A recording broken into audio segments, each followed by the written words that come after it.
자, 이어서 제 18강입니다. 18강은 교재 페이지 193.5번. 조합원 모집 신고 및 공개 모집. 중요하죠? 나왔는데 또 나올 수 있어요. 이런 건 또 나올 수 있습니다. 작년에도 모의서가 많이 냈었습니다. 또 나올 수 있고. 자, 일단 봅시다. 조합원 모집 신고 공개 모집. 즉, 주택조합 설립인가 하려면 조합원이 있어야 되겠죠. 조합원이 있어야 되려면은 조합 모집해야 되겠죠. 이때 어떻게 하냐면 이렇게 비밀리 모집하는 것이 아니라 공개 모집 원칙입니다. 그래서 공개적으로 모집합니다. 공개 모집하려고 그러면은 일단 기본적으로 자기 땅을 확보해야 됩니다. 얼마 이상? 50% 이상 사용권을 확보. 50% 이상 사용권을 확보하고 그 다음에 공개 모집하려면 신고합니다. 모집하겠습니다 하고 신고합니다. 그 다음에 공개 모집 방법으로 하게 됩니다. 그리고 설립인가를 받기 전에 신고한 내용을 변경할 때도 또 똑같이 신고해야 되겠죠. 다음. 그런데 2번. 후에 공개 모집한 다음에 그 조합원 되시면 돌아가셨거나 그만두셨어요. 그러면 모자라죠. 그럼 재모집한다. 다시 모집할 때는 그때는 신고할 필요가 없어요. 그때는 신고하지 않고 선착순 방법으로 선착순 방법은 그냥 된 대로 모집하는 거예요. 그냥. 거기까지 하셔야 됩니다. 자, 넘어갑시다. 이거 중요합니다. 50%. 그 다음에 두 번째 할 때는 신고 안 합니다. 그리고 선착순입니다. 넘어갑시다. 이어서 동그라미 3번. 시장 군수장은 다음 어느 안에 해당할 때는 모집 신고를 수리할 수 없다. 모집 못 하겠단 말이죠. 그러니까 모집 신고를 거부하는 거예요. 모집하면 안 됩니다. 왜냐? 이미 신고된 사업대지와 전부 또는 일부가 중복된다. 사업대지가 전부나 일부가 이미 신고된 거 또 신고하는 거예요. 다른 데서. 그러면 물딱지가 됩니다. 잘못하면. 등등. 모두 몇 가지 있죠?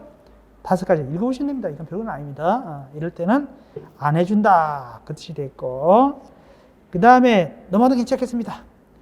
6번 설명 의무. 설명 의무입니다. 주택 가입 신청자가 이해할 수 있도록 모집 주체가 설명해야 됩니다. 모집 주체가 설명하는데 그러면 모집 주체할 때는 모집 주체가 그 가입하는 사람한테 설명을 해줘야 돼요.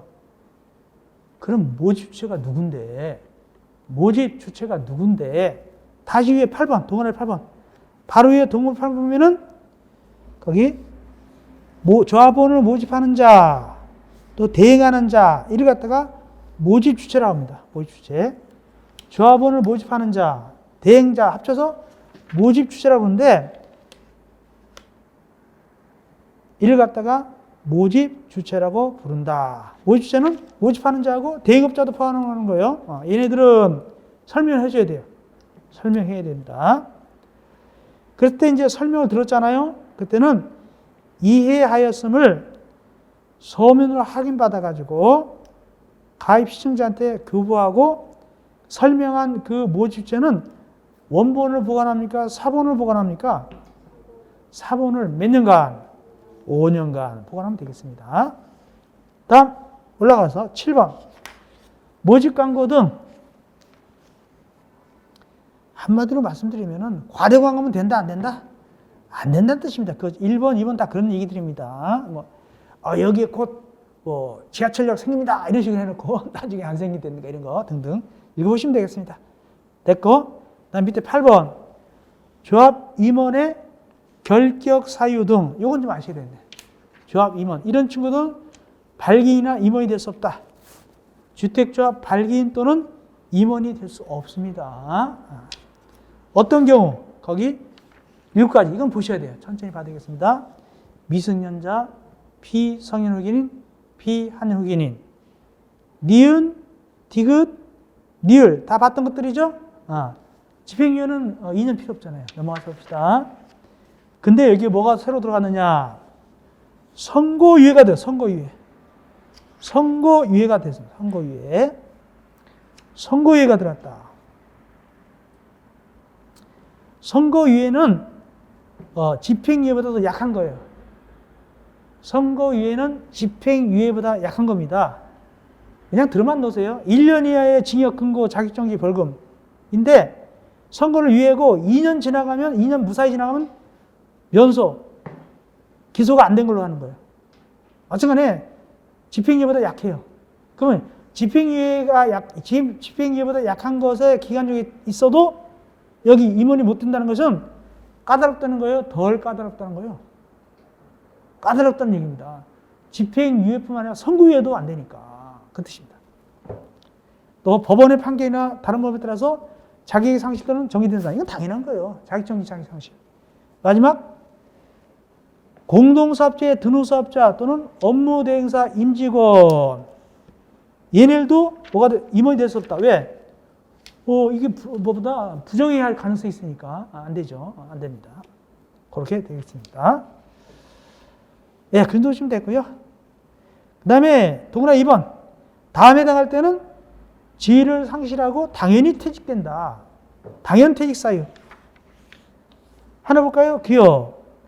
주택자 발기인이 자격 기준을 갖추지 못했거나 임원이 자격 기준을 못 갖췄을 때 당연한 거죠. 그 다음에 동그라 3번입니다. 이때 요건 좀 알아놓으세요. 이렇게 이제 그만뒀어요.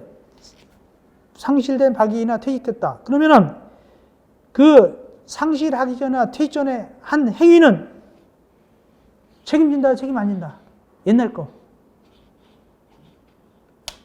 그만두기 전에 한 행위는 책임진다, 안 책임진다.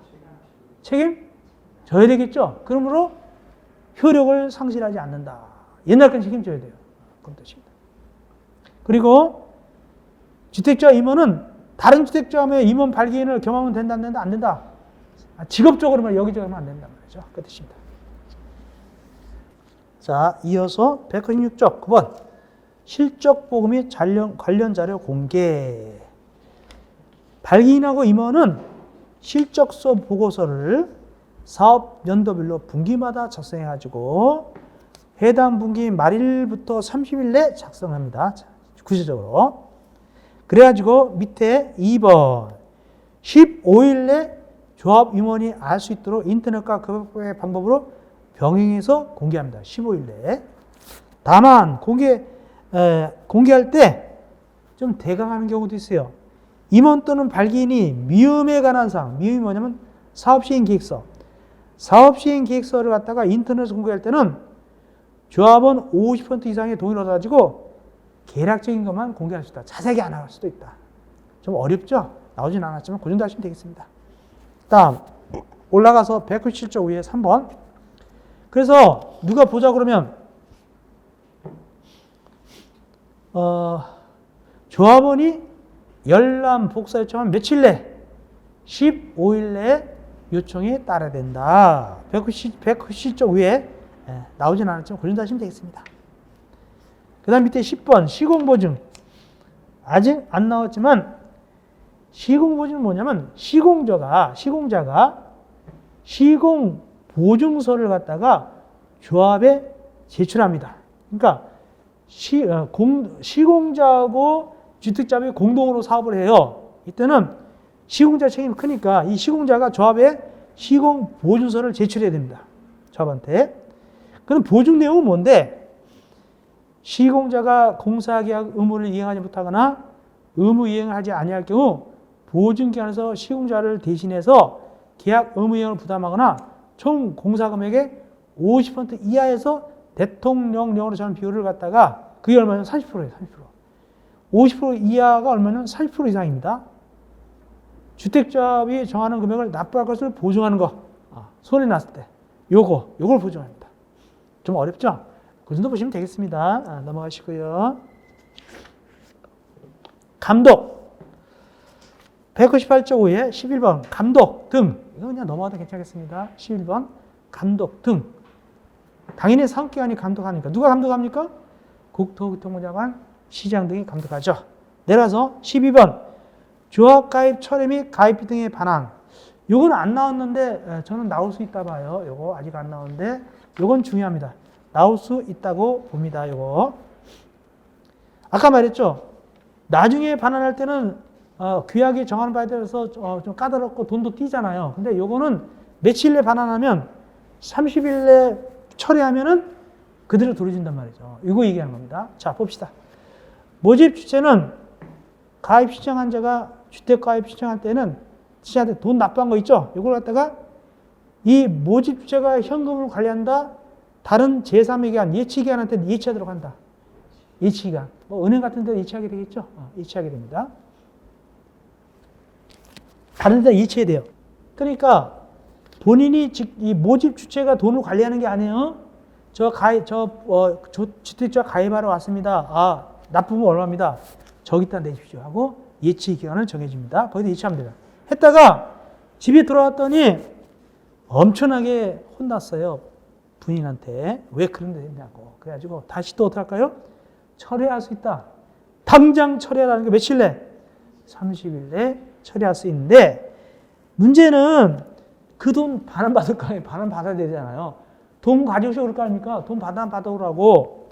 그런데 이 청약은 30일 내에 해야 되는데 청약 3번 청약은 구두로 한다. 서면할 때는 서면으로 청약 처리할 때는 우리나라는 원칙적으로 민법상 의사표시는 도달주의입니까? 발신주의입니까? 도달주의죠. 여긴 발신주의예요. 발송한 날에 효력이 발생한다. 철회 효력이. 발생한 날에 효력이 발생합니다. 누구한테 유리한 규정이에요? 이 철회하는 이 조합 가입 신청자는 유리한 규정이죠. 다음 내려가서 근데 반환 요청은 도달한 날부터 합니다. 모집죄는 그 의사표시가 도달하는 또 7일 내 그 돈 예치기관자한테 그 돈 돌려주세요라고 요청한단 말이죠. 그러면 이 예치기관은 그 요청을 받았으면 모집주한테 며칠 내에 돈을 돌려준다? 10일 내에 돈을 반환해야 된다. 그 뜻입니다. 그리고 6번. 이렇게 처리했다고 해서 위약금 손에 돈 띄면 된다, 안 된다? 안 된다. 그죠? 돈 띄면 안 된단 말이에요. 그냥 다 돌려줘야 돼요. 그렇기 때문에 법 11조 8항 9항을 적용한다, 안 한다? 아까 봤죠? 적용하지 않습니다. 그런 얘기고. 구체적으로 199조 추가 내용 시행령입니다. 자, 구체적으로 199조 위에 보충입니다. 지금 얘기한 것도 복잡한데 좀 더 자세히 봐드릴게요. 그래도 희망강이니까. 모집 주체는 가입비 등을 반환 요청할 때는 그 서류를 갖다가 예치기관자한테 제출합니다. 그리고 모집죄는 가입비 등을 예치한 지 30일이 지났다. 예치기관자에게 가입비 등의 지급을 요청할 수도 있다. 30일이 지난 경우도 이때 모집죄는 역시 요청서를 예치기관자에게 제출해야 한다. 그러니까 30일 전에 하는 게 예치 전에 30일 전에 하는 게 원칙이죠. 그런데 30일 지나도 할 수 있습니다. 다음 3번 위에 따라 요청서 받았다. 요청 10일 내에 가입비 등을 계약금 등 자금은 보관을 대행하는 신탁업자에게 지급해야 된다. 이건 뭐냐면은 30일이 지났어요. 돈 굳었잖아 이제는. 굳은 걸 누구한테 준다고요? 신탁업자한테 줘요. 신탁업자가 보관합니다. 결국 신탁업자가 보관하는 거예요. 이때 보관 담당은 누가 한다고 했죠? 돈은 신탁업자가 한다. 아까 얘기했잖아요. 대행을. 신탁업자는 그 돈 받았으면 신탁업자 명의로 예치하고 다른 금융자산과 분리해서 관리한다. 당연하죠. 신탁업자 명의로 예치합니다. 네, 그 정도. 네, 그 정도 보시면 되겠습니다. 다음 13번 주택자비 해산 등 중요합니다. 이거 재작년에 나온다고 나왔어요. 작년도 나올 수 있다고 하는데 아직 안 나왔지만 13번 주택자비 해산 등은 아주 중요합니다. 이미 재작년에 나왔습니다. 올해도 나올 수 있습니다. 자, 첫째 봅시다. 주택조합은 법 11조 1항에 따른 설립인가 받았어요. 설립인가 받았으면 아까 몇 년 내 사업계획서를 받으라고 그랬죠? 2년이잖아요. 근데 3년이 되도록 못 받은 거예요. 그때 뭐 너야 2년 내 반대 3년 되도록 안 됐냐? 그럼 어떡한다? 총회 의결을 거쳐서 해산 여부를 결정해야 된다. 총회 열어가지고 야 할까 말까를 결정해야 된다. 해산 여부를 결정합니다. 두 번째, 주택자 발기에는 조합 모집 신고가 수리된 날부터 2년이 되는 날까지 조합 설립 인가를 못 받았어요. 이건 더 어려운 거예요. 조합 설립 인가를 못 받았어요. 2년이 되는 날까지. 그러면 전원 모인 총회 거쳐서 종결 여부를 끝내버릴까 말까를 결정해야 됩니다. 그리고 총회는 어떤 조건을 맞춰야 되냐? 이렇게 종결하려면 3분 이상 찬성해야 돼요. 그리고 얼마 이상이 출석해야 됩니까? 100분의 20 중요한 거니까. 100분의 10이 아니라 100분의 20이 이상이 출석해야 됩니다. 예, 그 정도 하시면 되겠습니다. 예, 그 다음에 전자적 방법으로 할 때는, 예, 코로나 같은 거 있으면 전자적 방법으로 할 수 있다. 그 뜻입니다. 이것도 100분의 20 직접 출석하지 않고 온라인으로도 할 수 있다. 그 뜻입니다. 동아리 3번. 해산이나 종결을 위해서 총회 소집할 때 며칠 전에 알려주라고요? 7일 전. 다음 4번. 해산 결의하거나 사업 종결할 때는 우리가 민법 법인에서 배웠죠? 해산할 때 청산인 같은 거 있잖아요. 청산인을 선임해야 된다. 청산인의 의무는 그 권한은 좀 축소되죠? 잡무 처리 같은 거, 그죠? 채권 회수, 채무 분배 이런 것만 하게 되죠. 다음 5번. 발기인은 총회 결과를 갖다가 누구한테? 시장, 군수진한테 통지해야 되는데 실제로 며칠 내? 10일 내. 10일 내 통지하면 됩니다. 10일 내 통지하면 됩니다. 다음. 구체적으로 그러면 해산 결의, 종결 결의하려면 몇 개월 내에 총회를 열어야 되냐? 구체적으로 굉장히 어렵습니다만 거기 설립 인가받는 날부터 3년 된 날까지 사업계획서부터 해산이죠. 해산 거래하려면 인가받는 날부터 3년이 된 날까지 어떻게 한다? 총회를 개최해야 되고, 그 다음에 니은, 요건 종결이죠. 회장, 그러니까 요게 뭐냐면 3년이 된 날이 뭐냐면 이게 시기예요. 기억은 3년이 된 날까지 사학식 못 받았죠? 3년이 된 날부터 몇 개월 내에 총회 소집하라고요? 위에 3개월 내 연결돼요. 3개월 내 총회 소집하고, 또 니은은 종결이죠? 왜? 인가 못 받았죠?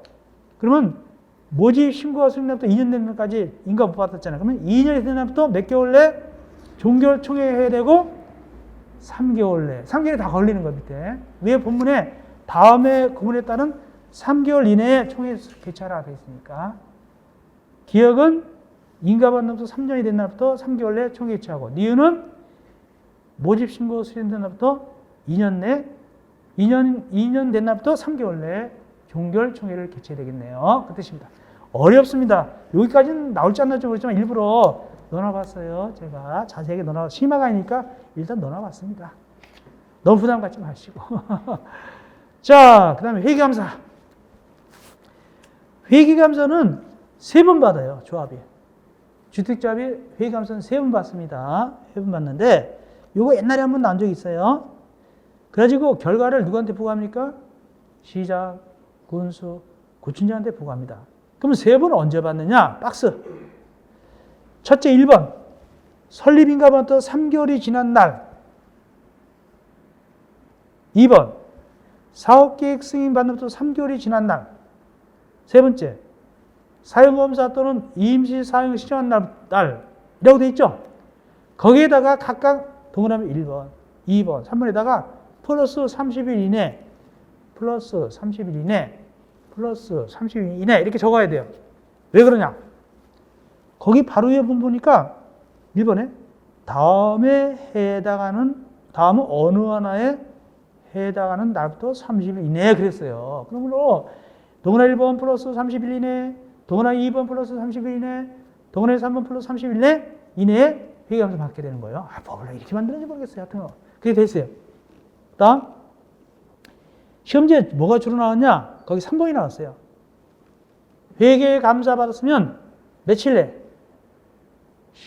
5일 내에 결과를 누구한테 통보한다? 시장, 군수, 구청하고 해당 지대조합에 통보하게 되는 거예요. 요거 나왔어요. 나왔습니다. 예, 그 정도. 자, 그 다음에 올라가서 계약금 등 서류 작성 보관. 서류, 증빙 서류 작성 보관은 월별로 작성해요. 그래가지고 언제까지 보관하는 거예요? 우리가 공동택할법은 장부 작성 5년간 보관한다 그러잖아요. 여기는 5년이 아니라 해산, 인가, 받는 날까지. 복잡하죠? 어떡하네. 머릿속에 남는 거라도 일단 알아놓으세요. 나중에 공부하고 이때까지 보관합니다. 근데 이것도 맨날 얘기하지만 꼭 이 서류로 보관한다, 컴퓨터 파일에서 보관한다? 컴퓨터 파일로 보관할 수 있다, 거기에. 그죠? 정보 처리 시스템, 이게 컴퓨터로 보관하는 거니까 그렇게 보관할 수 있다. 그래서 제가 얘기했는지 모르지만 요즘은 캐비넷이 크지 않잖아요. 옛날엔 장부가 많기 때문에 캐비넷이 컸었어요. 지금 뭐 압수하려면 뭐다? 컴퓨터 디스켓 이런 거. 그것도 얼른 또 USB 살짝 빼돌리면 그렇죠. 본체 같은 것도 압수하고 그렇게 하죠. 예. 자, 이제 우리는 어디 왔느냐? 201조 복잡한 거 끝냈고 이제는 다시 또 약간 물 흐르듯이 빨리 지나갑니다. 사업계획 승인 등. 이거 잘 나오죠? 19에 21이 나왔죠? 사업계획 승인. 사업계획 승인 등이란 무엇이냐? 우리가 건축법은 뭐 봤죠? 건축허가 봤죠? 여기서 뭐 받는다? 사업계획 승인 받는다. 이때 사업계획 승인 받을 때 건축물을 지을 때, 주택을 지을 때만 받을까요? 대지를 조성할 때도 받을까요? 대지를 조성할 때도 사업계획 승인 받는다. 주택건설 사업계획 승인, 대지 조성 사업계획 승인 이렇게 되는 거예요. 그러면 누구한테 받느냐? 사업계획 승인권자한테 받는다. 그리고 또 예외적으로 사업계획 승인권자 이따가 볼 것이고, 예외적으로 국가나 한국토지주택공사하고 대통령령으로 정하는 경우는 사업계획 승인권자 말고 또 누구한테 받는다? 국토교통부 장관한테 받는다. 그렇게 되죠? 이거 사업계획 승인 받으면 건축가 또 받아야 안 받아요? 안 받죠. 건축가 받은 걸 보니까 그 뜻이에요. 자, 그럼 대상 어떨 때 사업계획 승인 받을까? 첫째, 주택 지을 때는 단독택은 몇 호 이상 지을 때? 30채 이상 지을 때, 30호 이상 지을 때. 다만 예외적으로 50호 이상일 때도 있네. 50호 이상일 때 박스 A. 단독택을 갖다가 개별로 하지 않고 묶어서 단지로 할 때. 단지로 할 때는 몇 세대 이상이다? 몇 호 이상이다? 50호 이상. B. 한옥도 30호 이상이다? 50호 이상이다? 50호 이상일 때 사업계획 승인 받고, 만약에 한옥을 40동 짓는다. 그럼 뭐 받을까요? 건축허가 받겠죠? 사업계획 승인 안 받으면 건축허가 받는 거니까 그런 뜻입니다. 이어서 공동택. 공동택도 몇 세대 이상일 때 사업 승인한다? 3세대 이상. 아까 우리가 전 시간에 얘기했지만 리모델링 할 때는 세대수 증가 얼마 이상 할 때 30세대 이상 증가될 때 사업계획 승인 받고, 못 믿지만 리모델링 허가 받는다고 그랬죠. 그렇게 되는 겁니다. 그런데 예로 몇 세대 이상일 때 받는 경우도 있다. 50세대 이상일 때 받는 경우도 있다. 박스. 뭐냐? 다음 요건을 모두 갖춘 단정 연립, 단정 다세대, 단정 연립, 단정 다세대. 이때는 얼마 기준이라고요? 50세대 기준이다. 그 뜻입니다. 즉, 전면적이 30m 이상일 것, 폭이 단지 들어가는 진입도로 폭이 6m 이상일 것, 이런 등등 있죠? 이런 조건이 있으면 30세대 기준이다, 50세대 기준이다, 50세대 기준이고. 넘어갑시다. 이 정도 보면 돼요. 여기 나오진 않았지만 이 정도 보입니다. 일단 넘어가서 도시 및 주거환경 정의법상 주거환경에서 주거환경개선사업을 갖다가 23조 1항 1호가 뭐냐면 그냥 들어만 놓으세요. 주거환경사업 중에서 여기 책이 있겠네. 잠깐 봅시다. 중요한 건 아닌데 봐드리겠습니다. 이 도시 및 주거환경법상 주거환경개선사업을 갖다가 23조 1항 1호 방법을 할 때 그때도 역시 몇 세대 기준이라고요? 50세대 기준이 되겠죠? 자, 한번 보겠습니다. 그게 어떤 방법인가 중요하진 않지만 찾아보겠습니다. 나오니까. 도시 및 주거환경 정의법 몇 쪽에 나올까요? 예, 541쪽.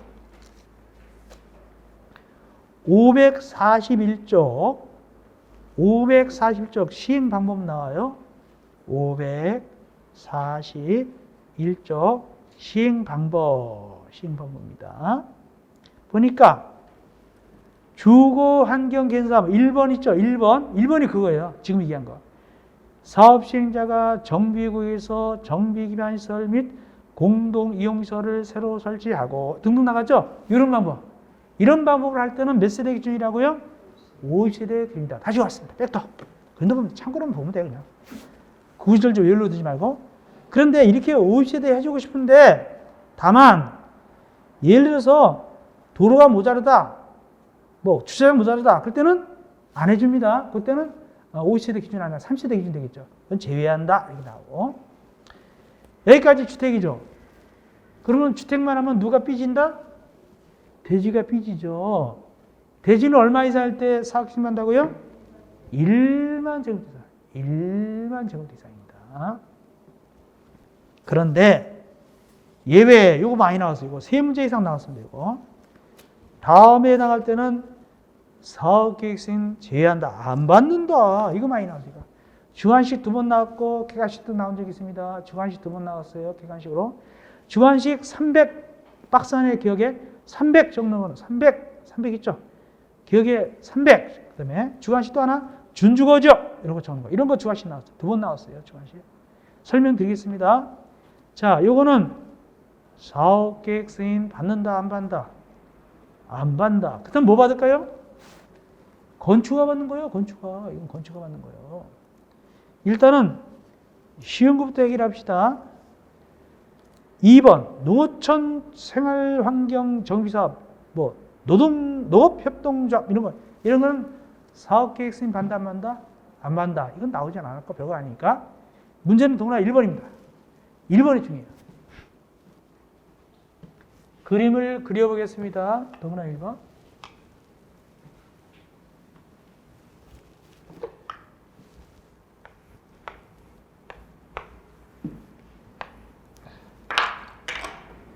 동그라미 1번은 뭘 얘기하면 주상복합이에요. 동그라미 1번은 주상복합입니다. 근데 여기가 만약에 여기가 뭐라고 하냐면 여기가 300세대 미만이에요. 300세대 미만입니다. 그리고 주상복합을 짓는 것은 땅값이 비싼 지역이에요? 싼 지역이에요? 비싼 지역이죠. 거기 용도적이 뭡니까? 준주거적, 상업적. 요 용도적이 준주거적 하고 상업적. 근데 상업적에서 상업적이 4가지 있거든요. 자, 상업적 4가지. 중심, 일반, 근린, 유통이 있어요. 이 중에서 뭐는 빠진다고 되세요? 보니까 유통입니까? 유통. 유통 빠진다. 이 셋만 들어가죠.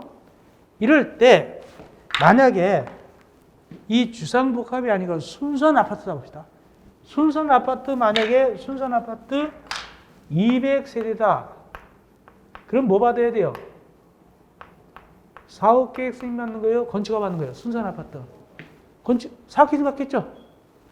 뭔 소리 하고 있어요 지금? 정신 차리세요. 순선 아파트예요.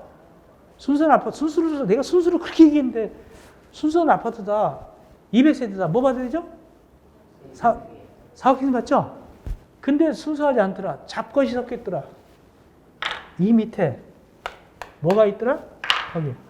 예를 뭐 상가 같은 게 있단 말이죠. 상가 같은 거.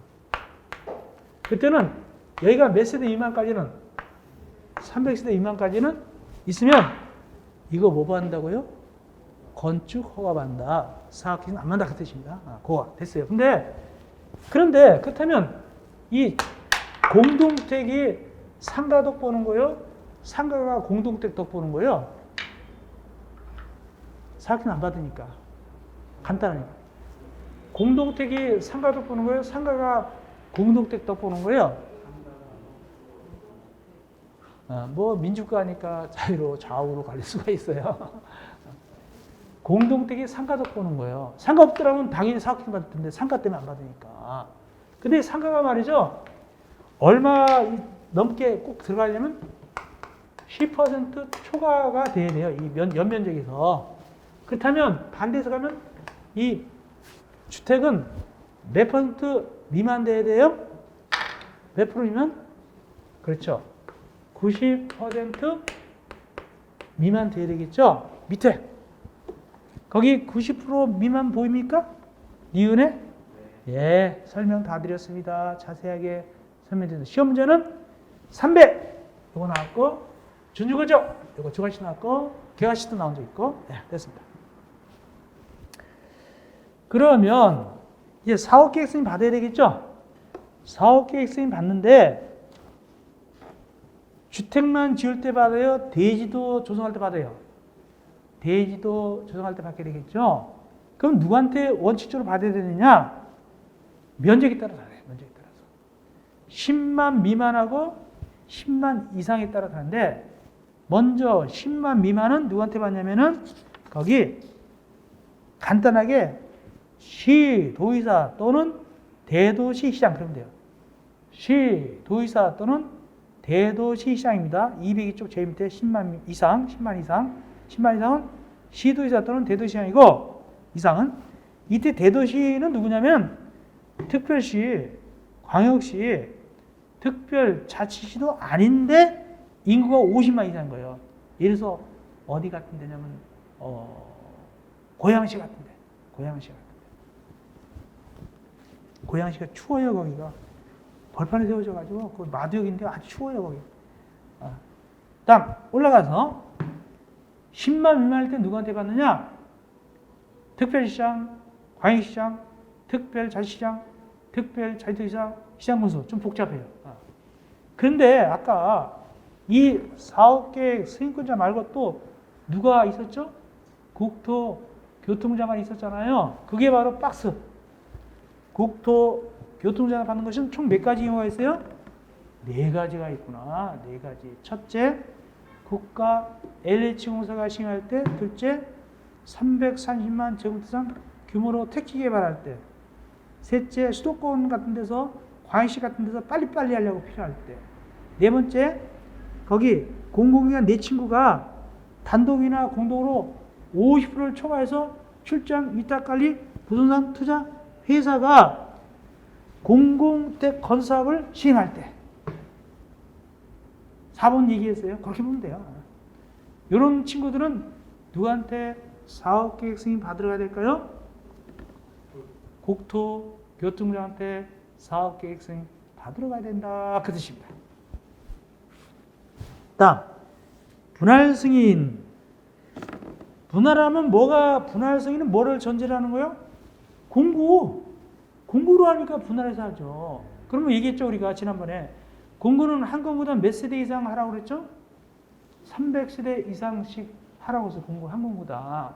그러면 공구의 전제가 되는 거기 단지는 몇 세대 이상 돼야 된다고 했죠? 최소 600세대 이상이라고 했죠. 600세대 나오잖아요, 거기.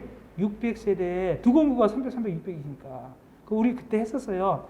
기억이 날지 모르겠지만 워낙 공부 많이 하니까 600세대 이상일 때 공구로 쪼갤 수 있어요. 600세대는 2개 쪼개겠네, 그죠? 그림도 보시면 되고요. 네. 그런데 밑에 동그라미 4번이에요. 동그라미 4번입니다. 다음 구문에 따른 동일 사업체가 일단 주택단지를 여러 개의 구역으로 분할해서 건설할 때는 전체 구역의 호수 규모를 갖다가 건설 규모로 산정한다. 이때 건설기준, 부대시설, 봉의설 기준도 역시 전체 구역을 하나 대지로 본다. 이게 뭔 소리냐? 넘어서 얘기합시다. 204쪽에 누가 등장합니까? 거기 사업자하고 배우자가, 요즘 항상 배우자가 문제예요. 그죠? 배우자가 문제인데, 자, 배우자는, 이 본인하고 배우자는 워낙 밀접해요? 밀접하지 않아요? 밀접하죠? 물론 헤어지면 몇 촌 되지만, 0촌 되지만, 그 전까지 밀접하잖아요. 그래서 개인 사업자예요. 근데 잔머리를 썼어요. 어떻게 잔머리를 썼느냐. 이런 얘기예요. 자, 예를 들어서 이렇게 따면은 개인 사업자입니다. 만약에 여기다 70세대를 줘요. 70세대 진댔습니다. 개인 사업자. 그러면 70세대는 뭐 받아요? 여기다가 공동택이든 단독택이든 70세대 지면 당연히 뭐 받아야 되죠? 사업신 받아야 되죠? 그러니까 뭘 썼어요? 여기 25세대, 여기 25세대, 여기 20세대 이렇게 잘라가지고 요거 뭐 봤죠? 건축가 봤죠? 건축 봤죠? 근데 보니까 여기는 A고 여기 A 부인이고 부인이 여기 이 명이라고 거기 보니까 또는 여기는 아들 명의로 여기 A의 와이프 여기는 아들 명의 이렇게 이런 식으로 했다. 이때는 따로따로 합쳐야 된다? 합쳐야 된다. 그 뜻이에요. 또 법인도 마찬가지, 회사도 마찬가지예요. 회사도 회사의 대표이사하고 또 밑에 전문명의를 어떻게 상무명 이런 식으로 한단 말이죠. 이것도 역시 합쳐야 그 뜻입니다. 그리고 자 원래 이래서 이런 겁니다. 관리사무소는 몇 세대 이상 돼야 되죠? 모르겠죠. 아직 안 했죠? 연습 모르는데 50세대 이상일 때 관리사무소 두거든요. 이거 관리사무소 둡니까? 안 됩니까? 안 되죠. 근데 다 합친 걸 봐야 된다. 75세대죠? 관리사무소 둔다? 둔다. 그거 자꾸 후원 분양이에요. 이해하셨죠? 여기까지는 안 나오겠지만 그런 얘기 있습니다. 그 다음 표준설계도서 승인. 누구한테 승인 받냐면 LH공사, 지방공사, 드무사업자는 대량으로 짓기 위해서 국토교통청한테 표본설계도서를 작성해서 제출해서 승인받을 수 있습니다. 이때 승인 요청하면 거기 관계행정기관이랑 협의해서 승인 내주는데 이때 관계행정기관은 며칠 내 의견을 줘야 됩니까? 15일 내 의견을 통보해 줘야 된다. 그 뜻입니다. 그런 거 보시면 되겠네요. 그러니까 어느 아파트는요 어디 동네든지 아파트 비슷하게 스타일로 돼 있는 데가 있어요. 집에 들어가 보면 요즘 뭐 독창성을 위해서 아파트를 따로따로 하지만 옛날에는 거의 다 비슷해요. 네. 표본 설계도서. 그럼 따로 설계도 같은 게 돈이 좀 적게 들겠죠. 그죠? 그대로 하면 지으면 되니까. 그 뜻입니다. 예. 그 다음에 대지 소유권 확보면 매도 청구 등. 그동안 요놈들이 잘 나왔거든요. 요즘 뜸해요. 뜸한데 나올 수 있다 봐요. 이제 나올 만한 때가 됐어요. 예전에는 이게 중요한 거고 3, 4년, 4, 5년 전 이게 잘 나왔어요. 요즘 뜸한데 이제 슬슬 나올 때가 됐어요. 이게. 자, 오늘은 그래서 4번에 대지 소유권 확보면 매도 청구 등까지 하고서 끝내겠습니다. 그러면 이제 206쪽 사업계획 절차 5번은 19강에서 하면 돼요. 19강에서. 자, 일단 봅시다. 대지 소유권 확보 및 매도 청구 등.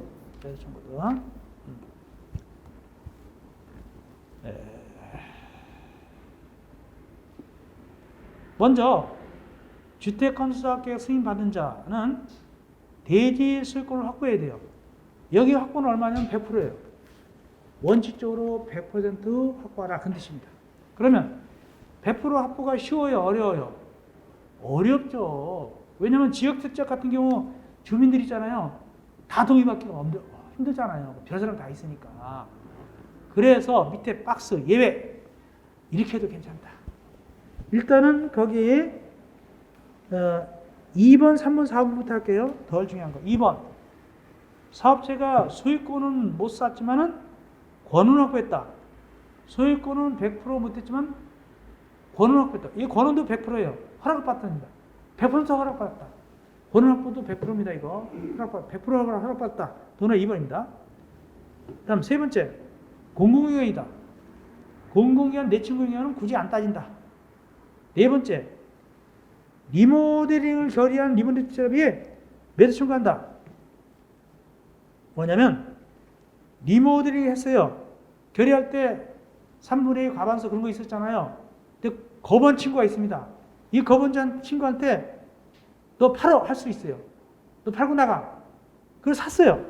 그 팔어 할 때는 굳이 이런 거 적용 안 한다. 그 뜻입니다. 그러면 가장 중요한 게 뭐냐? 1번입니다. 1번. 보통 1번을 많이 합니다. 자, 1번 보니까 무슨 계획이 나옵니까? 지구 단위계. 근데 보통은 다 개발할 때 지구 단위계 해요. 도시 공개기에서 다 지구 단위계 합니다. 보통 이걸로 다 해요. 그럴 때는 권원 확보 100%가 아니라 얼마만 확보해도 괜찮다? 80%만 확보해도 이보다 사업 계획서 받을 수가 있어요. 봐준단 말이죠. 80% 이상. 다만 아까 등록사업자하고 주택자비 같이 공동하는 경우 있죠? 등록사업자, 주택자비 공동할 때는 80% 갖고는 안 돼요. 95% 이상 소유권 확보해야 돼요. 95% 이상 소유권 확보해야만이 사업権받을 수 있어요. 여기는 몇 프로만 확보 못한 거예요? 5% 이하, 5% 이하라고 확보 못한 거 아닙니까? 그때 해줄 수 있어요. 그리고 나머지 5% 이하도 또는 20% 이하도 뭐 할 수 있다? 매수 청구 대상이 돼야 돼요. 나중에 팔아면 팔아야 돼요. 그럴 정도가 돼야만 사업계획 승인됩니다. 일단은 80% 또는 95% 이상 소유권 확보 되고 나머지도 매수 청구, 사업계획 받으면 매수 청구할 수 있거든요. 팔아할 수 있어요. 그 대상이 됩니다. 그 뜻입니다. 자, 올라갑시다. 착수 조건.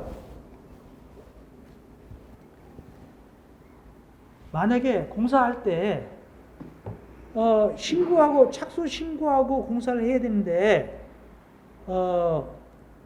사업계획 승인 받은 해당 대지에 아직 자기 땅이 안 됐단 말이죠. 매수 청구 대상되는 땅이 있고 남의 땅이 있단 말이죠. 이때는 소유자가 그 대지 소유자가 매도에 합의를 해줘야 돼요. 그래야만 착수할 수 있습니다. 그래야만 착수할 수 있지. 착수할 수 있습니다. 합의 안 해주면 곤란하네 이거. 매수 청구 대상이 돼서 막 2배, 3배 달라고 그러면 곤란할 거 아닙니까? 근데 매도 청구할 때는 시가로 하거든요. 대신 합의가 어려우면 뭐 한다고 옆에 보니까 또 뭐 한다 있어요. 합의가 어려우면 뭐 한다? 합의가 어려우면 뭐 한다고 돼 있어요. 보니까 재판 걸었단 말이에요. 재판. 매도 청구에 대해서 승소 판결 받았단 말이죠. 합의가 안 되니까. 재판 걸었는데 확정돼야 된다. 확정 안 돼도 괜찮다? 확정돼야 된다. 안 돼도 괜찮다? 안 돼도 괜찮아요. 이거 확정되려면 대부분까지 몇 년 걸려요, 이거. 그러면 공사동사 기다려야 되잖아요. 그냥 1심만 이기면 돼요, 그냥. 이해하셨죠?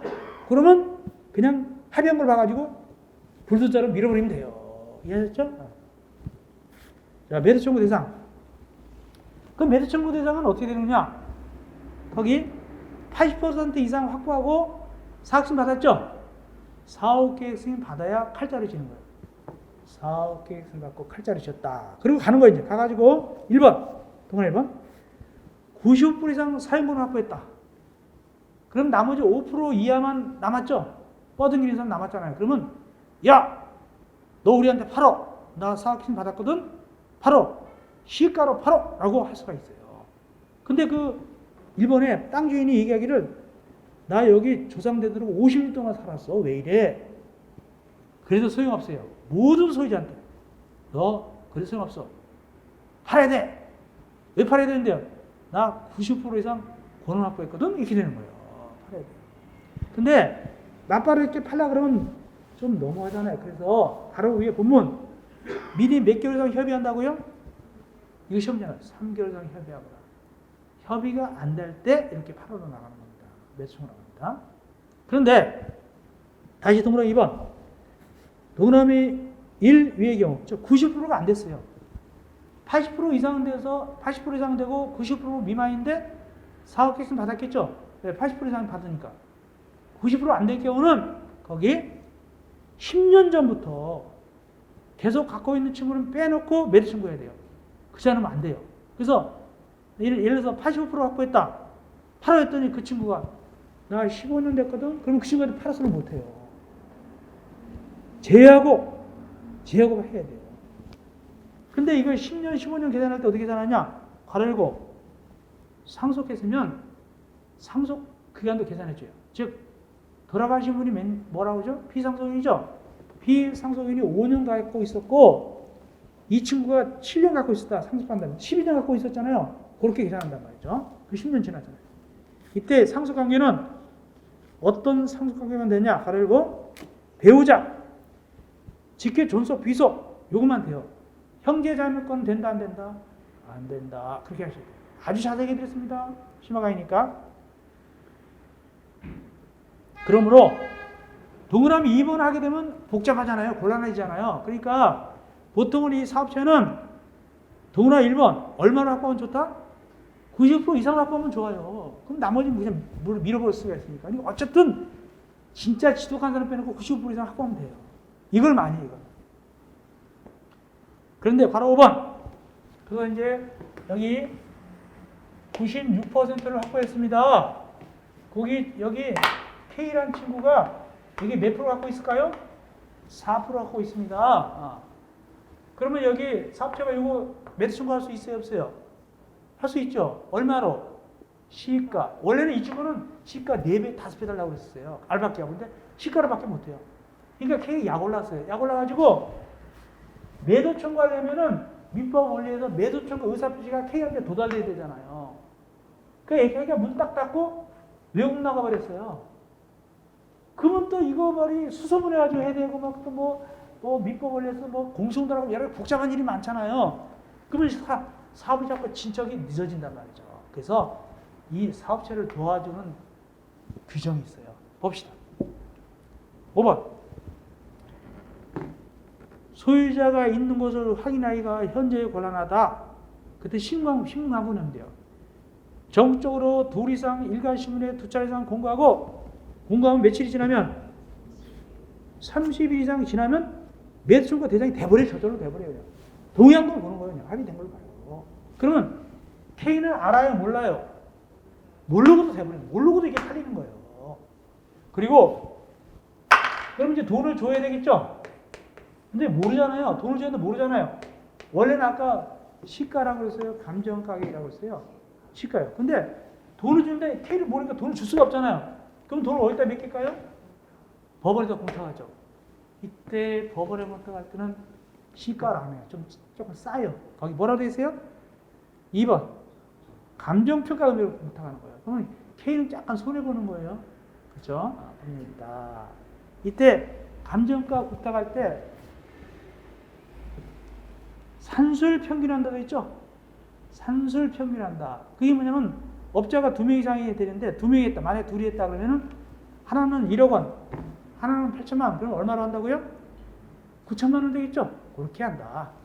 설명 다 드렸습니다. 더 이상 어렵게 나올 게 없어요.